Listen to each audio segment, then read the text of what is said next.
Good luck. Take care.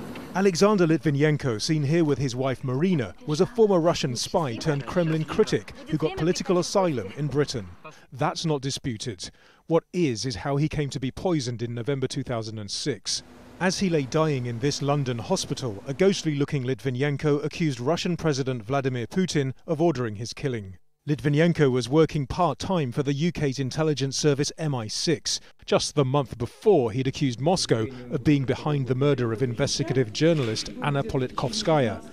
He fell ill shortly after meeting two Russians at this central London hotel. It was later discovered he'd drunk tea containing high levels of polonium-210, a radioactive substance. 3 weeks later, he was dead. He had to be buried in a lead-lined coffin.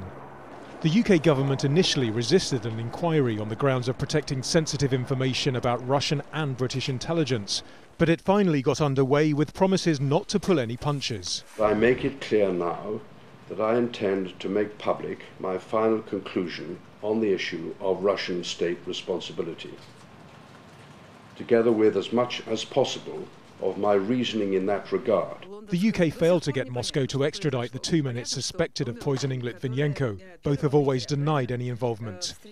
One of them, Andrei Lugovoy, is now a member of Russia's Duma, or lower house of parliament. The other, Dmitry Kovtun, offered to appear at the inquiry via video link, saying he'd produced documents which he said would prove his innocence. He never did either. Rather, painstaking forensic evidence was presented. It matched discoveries of polonium traces in various London locations to the movements of Lugovoy and Kovtun. The evidence has demonstrated, step by painstaking step, that Putin and his personal cabal are directly implicated in organised crime, that they are willing to murder those who stand in their way, and that Mr. Litvinenko was murdered for that reason.